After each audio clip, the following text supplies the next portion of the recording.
We're definitely going to see some resurgence of sales training in this industry. When I got into the industry was, I'd say, kind of the end of that. People were still doing it and talking about it, but it really was like ending. Yeah. And then I really feel like the last 10 years, it was all about planning, and that planning was going to drive all this, but then nobody knows how to ask for business. Nobody knows how to Right. do reach out. Even running events, I've spoken at so many for advisors, and I get to the end of the event, and the advisor's like, "Thanks everyone for coming." They never ask for the business. They don't try I to set know. meetings, and that does need to change. Hi, everyone, and welcome to the Don't Do That podcast. I'm your host, Kelly Waltrich, and today with me, I have Jamie Hopkins, Chief Wealth Officer at WSFS. Hi, Jamie. Hey, Kelly, good to see you. Thanks for joining me. Yeah, thank you. I'm excited to be on today. Oh my gosh, we have so much to talk about. And the first thing might throw you for a loop, but I recognize that there was a period of both of our lives where we were making the flight from Philadelphia to Omaha over and over and over again. And I don't know how we didn't run into each other in that time period because there's only one flight basically at a terrible time of day to get in or out of Omaha, Nebraska. So I always looked for you. I always thought we would run into each other, and I'm truly not sure how that didn't happen. Yeah, I mean, I assume that we were on the same flight a couple times, but I probably had a hoodie up and just went to sleep somewhere on the plane. Yes. Uh, yeah. Yeah. That was a fun time. And now, as you know, I have multiple Orion folks that work it intentionally. So I get a little bit of a kick out of them having to make the flight from Omaha to Philly in reverse. Yeah. I hired an Orion person last year, but her and her husband just moved here actually. Recently they bought a house and moved out of the greater Omaha area to join us here in Philly. So it wins out over time. Yeah, for sure. The smart thing to do. All right. So everybody, I asked Jamie before we got on this call, how do you say Wisfis? Well, I didn't know if that was a Philly thing or if everybody called it that. So, Jamie, how did you end up there? What is your role? What are you working on? Tell us a little bit about it. Yeah, the Wisfis name thing's funny too. It was not meant to be referred to as Wisfis, and then everybody locally just started calling it that. So we have adopted it. We actually at 1818 Market downtown Philly, we actually have something called the Wisfis Lounge, and it's written out like WISSFISS. So it's just like a little cafe thing in the bottom of 1818 Market. So I enjoy that, right? Like lean into it. But yeah, Yeah. WSFS, and we stand for service. And I like that one. It's really stuck too, is kind of the abbreviation. But how did I get here?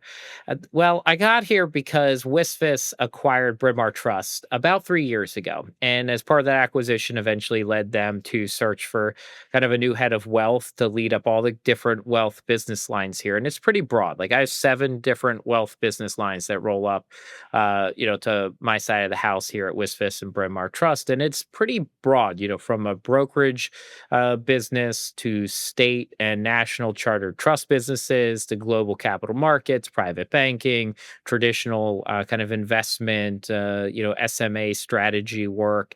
So we have a little bit of everything here, which makes it really fun.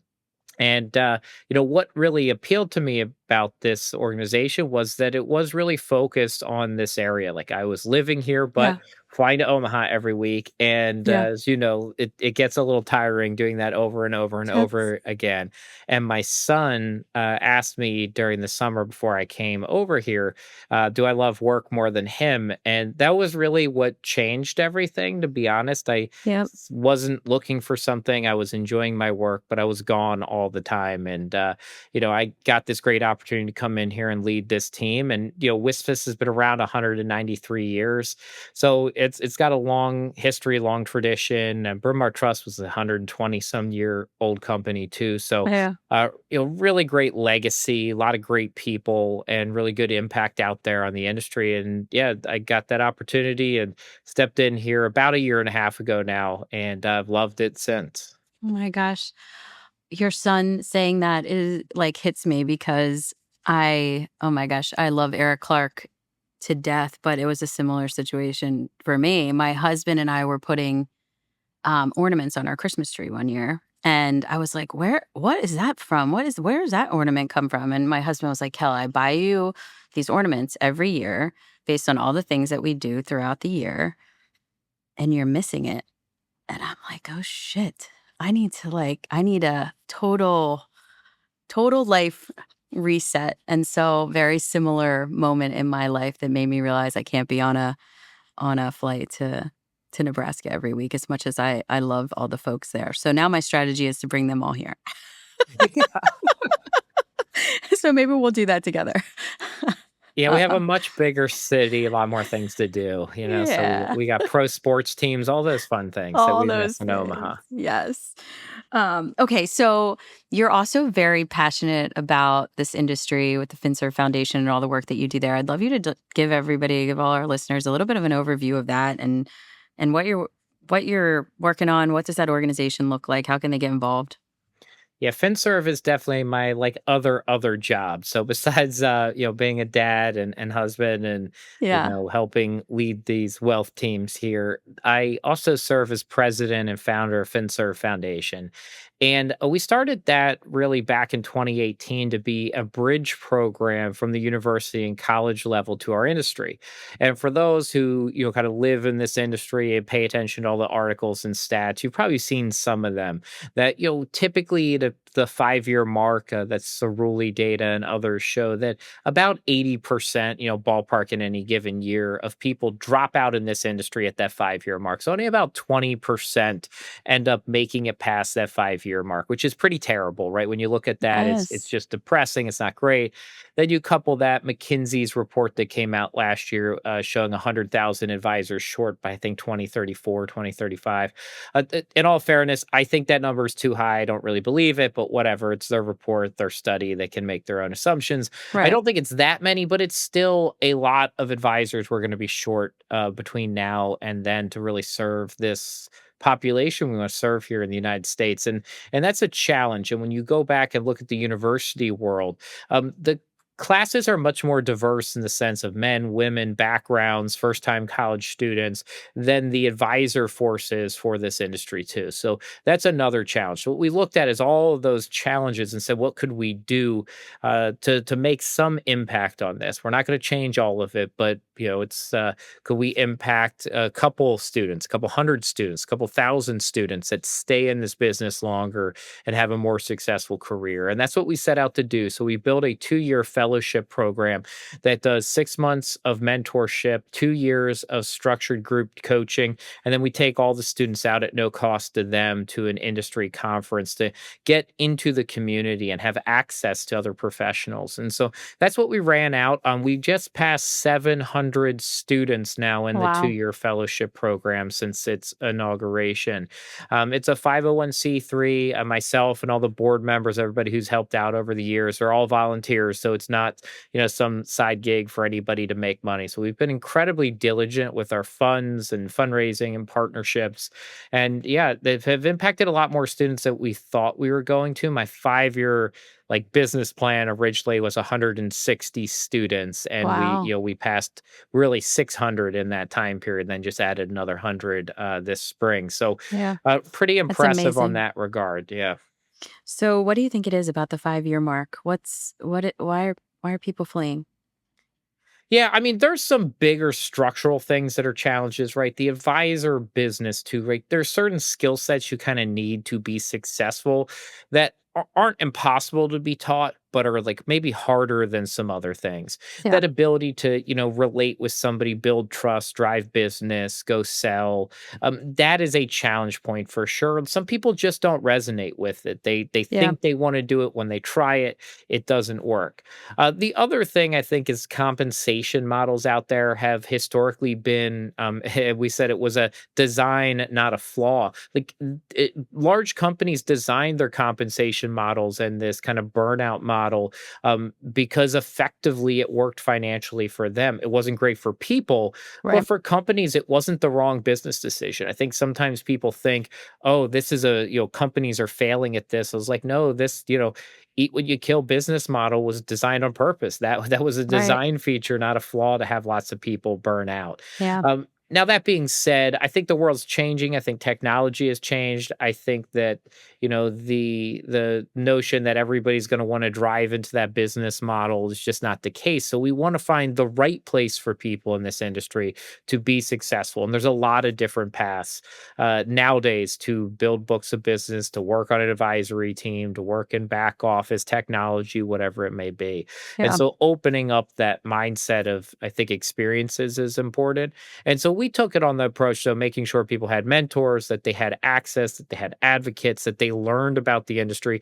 But we do focus a lot in the 2-year coaching on that sales, prospecting, client relationship communication side, because I don't see a lot of that occurring, with structured programs anymore. They've actually kind of decreased over time, Yeah. and universities do not, kind of teach in that realm.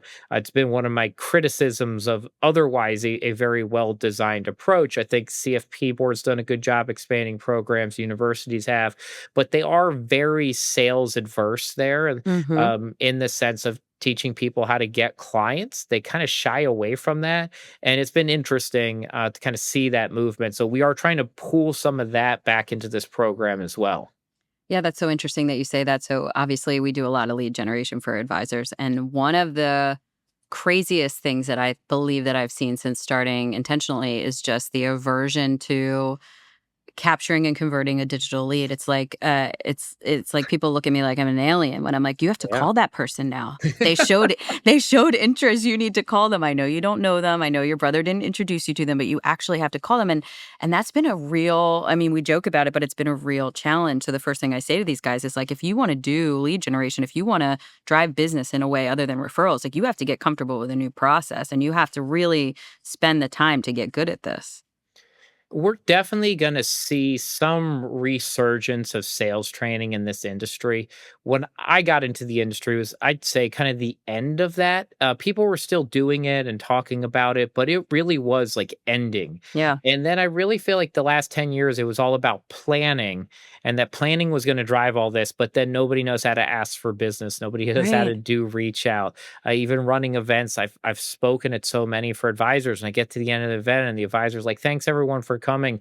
They never ask for the business. They don't try to I set know. meetings, and that does need to change. Yeah. There's a lot of wealth businesses that have turned to lifestyle businesses, but that's not sustainable for the next group and the next group and everything like that. So Yeah. I do think we'll see a little bit of a resurgence on that, but it's definitely, the pendulum kind of swung one way, and it kind of moved away from, as you said, like even trying to close online leads that come in from email. Yep. It's interesting. The other thing I will say that I have heard more lately than I've ever heard before is the larger firms saying, like, we have mastered our lead generation, and we're looking for younger people that don't necessarily have to bring a book or drive their own business initially, which is newer. Like, you haven't heard that over the last, I think, couple years, but more and more now, since all this lead generation stuff is picking up, and there are more options, and there are more services and companies and technologies.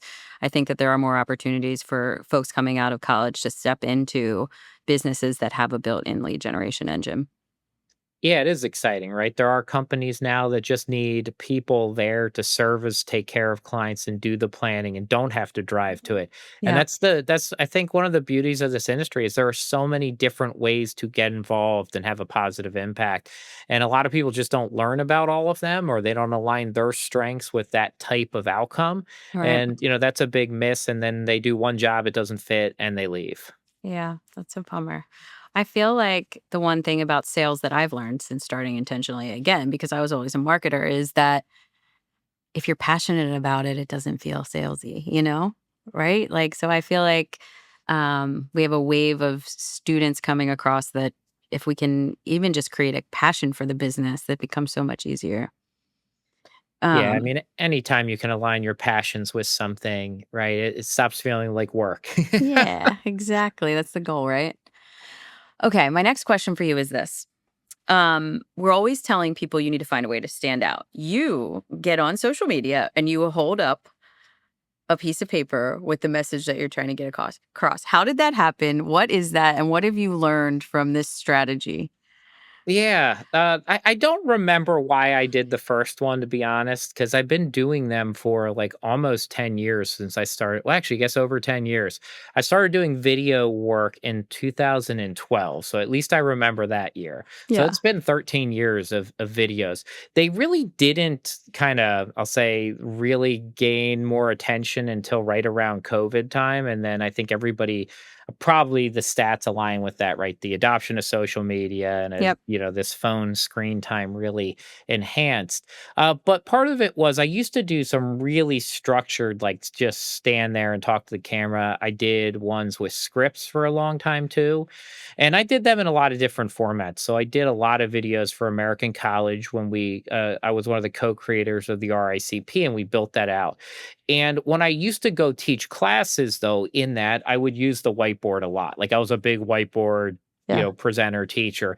And so those little cards became that version of my whiteboard because I was so used to drawing up a word or a concept or a circle with a line for whatever reason. And so many people learn visually, and I always got high marks for when I could do that.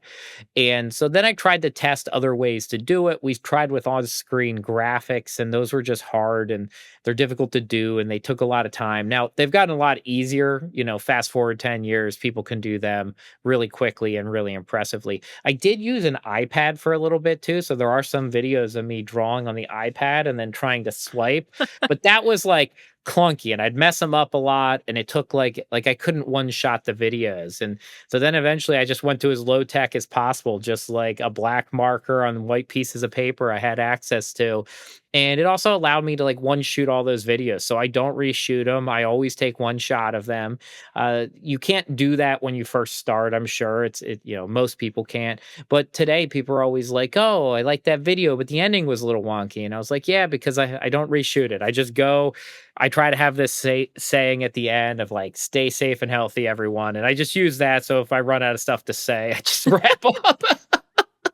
I love it. I think it's such a good example to everyone listening that one, it doesn't have to be polished and perfect.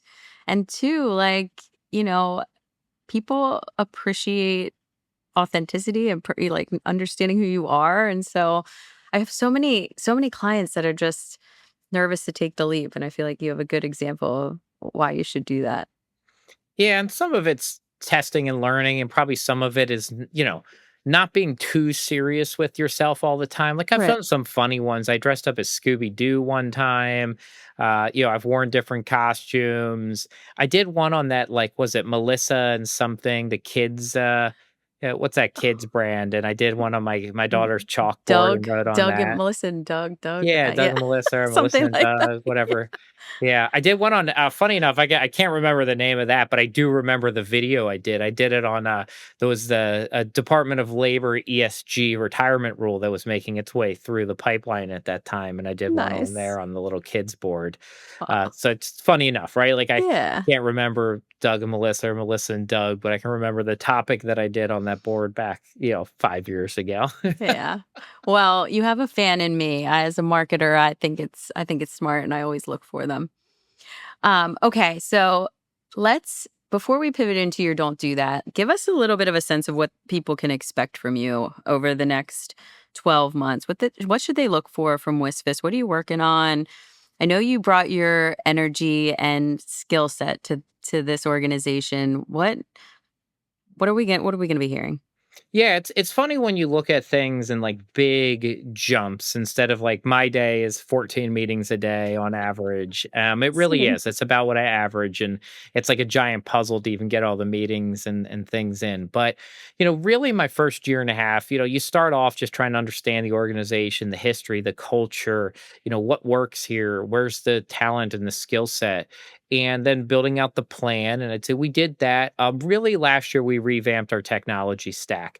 Pretty much every single piece of tech we had here, from website to CRM to our trust accounting system conversion, and that was a big one. And we finished that in the fall. And one of the big reasons we did all that was, to me, we had to kind of like reset that foundation in order to build certain things upon it. So, marketing, I feel like a lot of people were like, oh, Jamie's going to really lean into more marketing stuff early because I've had that tie to it. And I really didn't, because I was like, we're not ready to go do all these things.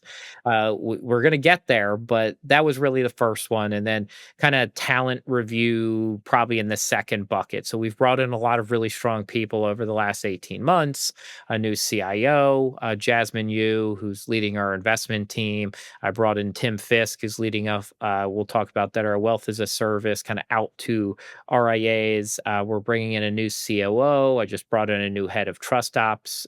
So we've done a lot. I mean, probably like 50 people over the last 18 months. So I named a couple, but pretty broad assortment all across the organization to really set us up.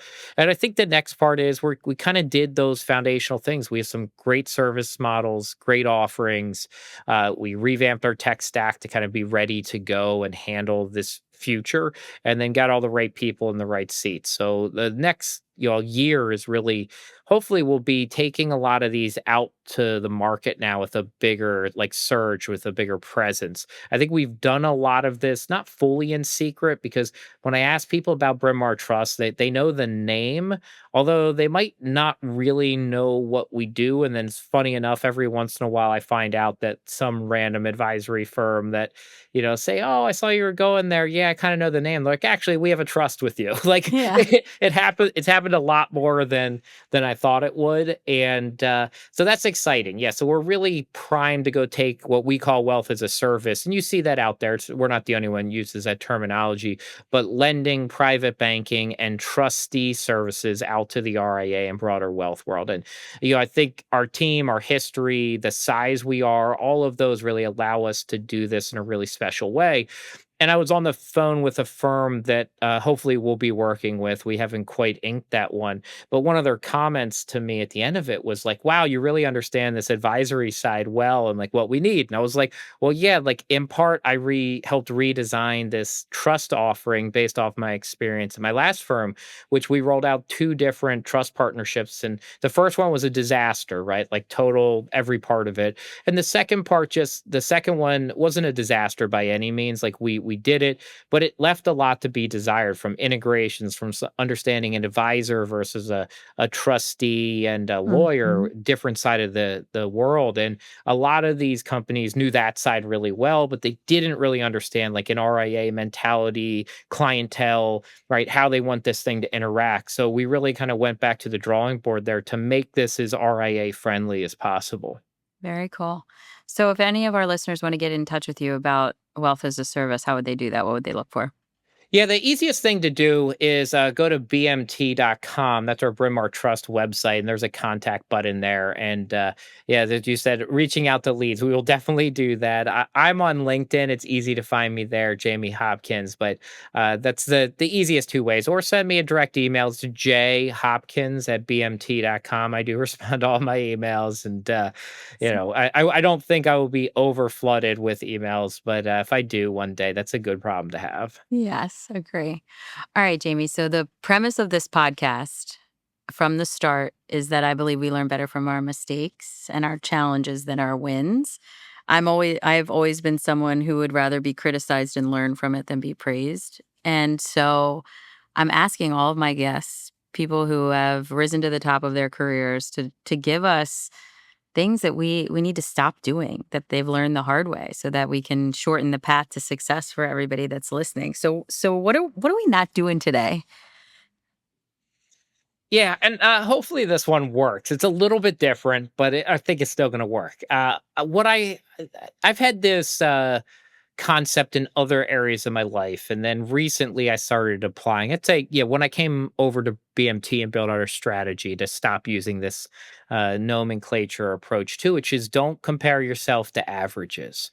Now, I think there's a lot of space for that. I used to talk to, I'll use this one first. I used to talk to this concept in retirement planning that like averages are pretty useless when it comes to your situation. So, average life expectancy, if you plan to that, I mean, half the time you're going to live longer than that. That's not a super great plan. It's useful from like maybe an academic academic or mass audience, but not really at the individual level. And I really never applied that to the business side for a long time. And then one day I was like, we use a lot of averages when we look at our data and our pitch books, and you're talking about your own strategy, and here's what the average RIA firm brings in a year, average compensation or average growth rates, and you get this like influx of averages. And I've told my team here too, like, I don't want to compare ourselves to averages. I want to know who the best, like, who's doing this the best. Like, that's who we want to compare ourselves to. Like, average is really not where you should be aspiring to be from a firm perspective. So one of the things that we have, said here a lot is like, I don't want to look at averages. I want to know what the people who are doing this the best do, and then we'll go after that. And if you really want to grow something, scale it, have that impact where you're changing the environment and world that we're operating in, you can't focus on averages. So to me, it's much better to say, like, who's that best in class that you want to compare yourself to, and go after that. I guess think the other thing too is like, average, like if you always are focused on average, you're going to return average. And I Oh, think that's a big problem. And we do that a lot, right? A lot of the data just yes. averages it all together. And then the funny part is, like, when you look at that, sometimes it's like there is nobody being average, right? They're either up here or they're down here. Like that number that you talked about and you said average doesn't even exist. That's so true. Oh, my gosh. All right. Why do we do that? Why do you think we do that? Is it just an easy out? Yeah, I think it's easy, and funny enough, like, averages work well, like, from, like, policy perspective, right? So a lot of times, like, when we're reading news articles or research, we're getting things from a mass audience policy perspective. But when you take that down to your own offering, your own company, your own people, right, yourself, Yeah. those really stop applying. So, unless you're in the policy business of setting policy, right, Right. at government or regulatory agencies, or in some cases, average, if you have some mass clientele where you're talking about tens of millions of people that are falling into something, maybe averages matter more there. But, in our world, it's not going to be that, right? Like, blending five people together to become an average created a person that doesn't exist. It's not a Oh, client we serve. It's not an outcome we're looking for. So we really need to understand what are those five and which is the best outcome that we can shoot for. yeah. So when you're telling your team, I don't want the average, I want the best, like, do you get pushback on that? Or people like, oh my gosh? No, I actually think most people get this when you talk through it in like a team perspective. When you say, Yeah. like, we're not shooting to be average, we want to be the best, and that's why we came here. Right. And I think that resonated a lot with my team when I came in. One of the things that I said was I want to be number one in our MSA, like our region here in this Philadelphia, Delaware, New Jersey area, and that would require us to double this business by the end of 2027 to move up into that number one spot. But I've actually found that, like, that's what people rally around. And I posted it once on LinkedIn, and I've had multiple people who said they applied to roles here because they saw that post. And they're like, I love that you're not like shy about it. Like, you just want to go be number one. And I'm like, yeah, so we're not looking at the average. We're looking at that top, quintile, that top quartile of people, and saying, how do we get up there if we're not already there? In some areas, I think we're there, but Yeah. a lot of times we're not. And then it's, what do we need to do, whether it's systems, people, org, talent, whatever it is, to go from where we are today into that top tier group. I feel like that's such great advice. So I've seen multiple firms try to roll out, and some of them somewhat successfully roll out advisor benchmarking tools. Yeah. So tell us, are firms using that wisely? Should they be thinking about, like, what should they be doing? Yeah, I mean, look, benchmarking and those things can still give you a gauge of where you are. A lot of those benchmarking tools will show you broader ranges, like what are the top quintile, top 10%. I care more about what that group is doing, just in all Right. honesty, right?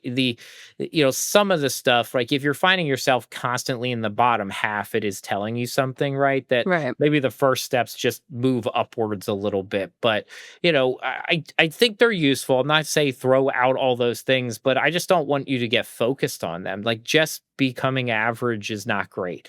And if you really hear places that any story about business success, they don't usually try to move, like, if you're in that bottom half, to just like the midpoint, right? Like Right. you don't get there then. You'll just stay in that bottom percentage group. If your whole goal is just how can we become average at some point, like Right. you're never even going to get to average. You're just going to stay in that low performing bucket and you're going to be unhappy.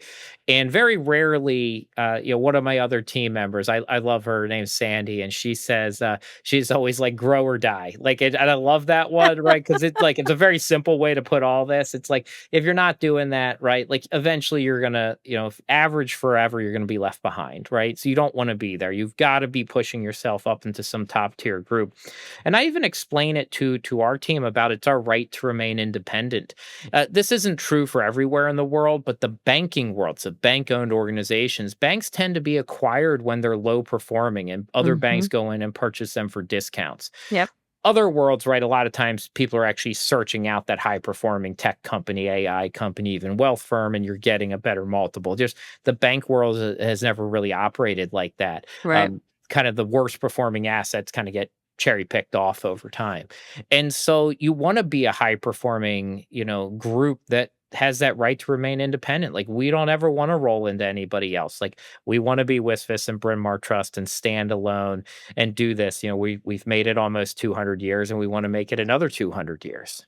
Amazing. All right. So you're not measuring yourself against the average and you're going after hiring 50 or more new people. Like how are we instilling this in our organizations? We're at a lack of talent in this space. And we are we're seeing higher competition than I think ever before. So what are you instilling in your team? How are you driving results? How are you getting after it? Give our listeners some advice.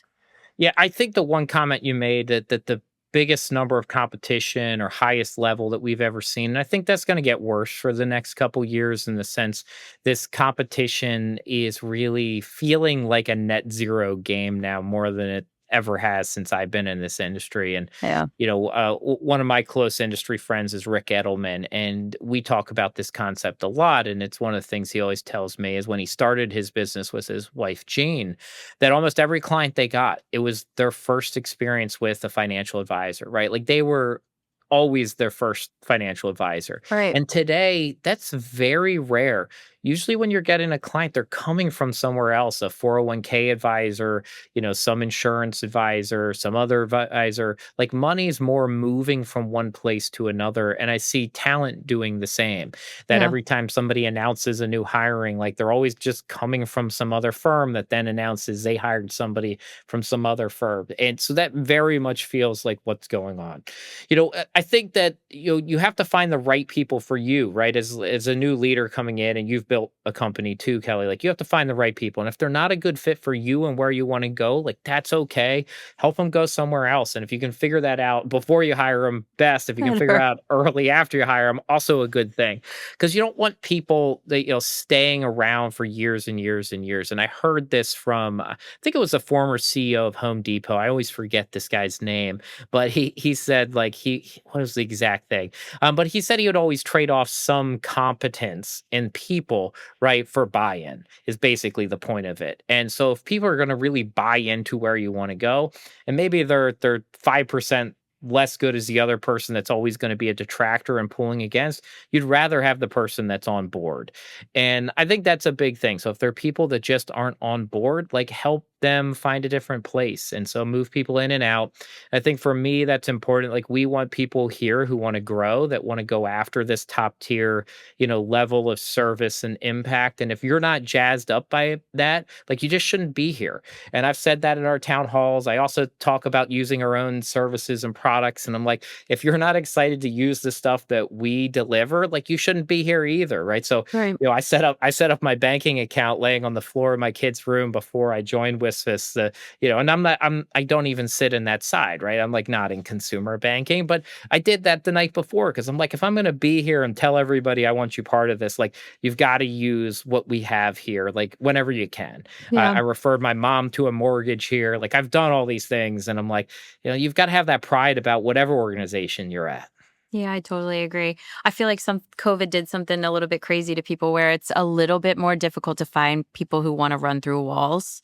I've just been finding that myself and Yeah. who are intense about growth and winning and all that kind of stuff. So I've found that it's twice as hard as maybe it was before to find those people. Yeah. So when you do, you really have to do what you can to keep them. So what does that look like for you? Yeah, and to your point, I do think some things changed during COVID because for like 2 years it was just like, "Oh, you're still alive, great job." Like in all seriousness, I right? Like know. It's you so true. made it, so like why are we going to worry about growth? We're just staying alive and getting through things. I think one is being really upfront with people when you hire them about expectations.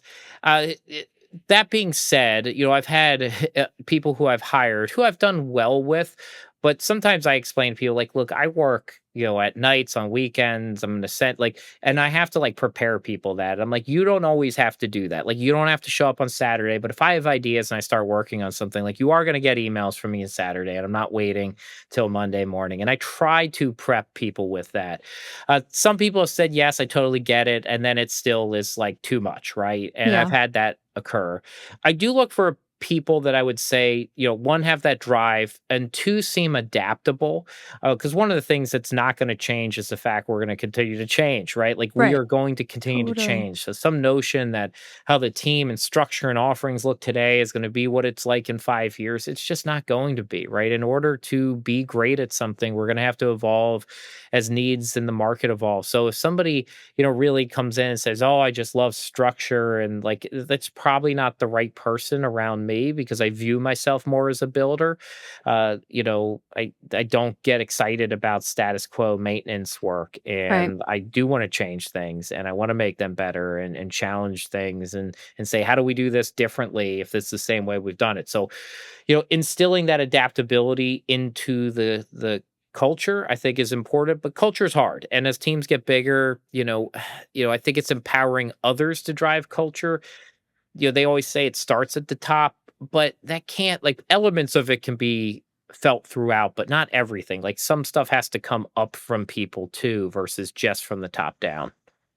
I think, to your conversation earlier about bringing people into this space, I think maybe that's the starting point, right? Like maybe before financial planning was super structured and that was the type of person that did well in this space. And now everything's totally different. Everything's evolving so fast and changing so fast, and acquisitions and new technologies and things that just never happened before. And so maybe it's a different person altogether that we're looking for, because what you're looking for sounds a lot like what I'm looking for.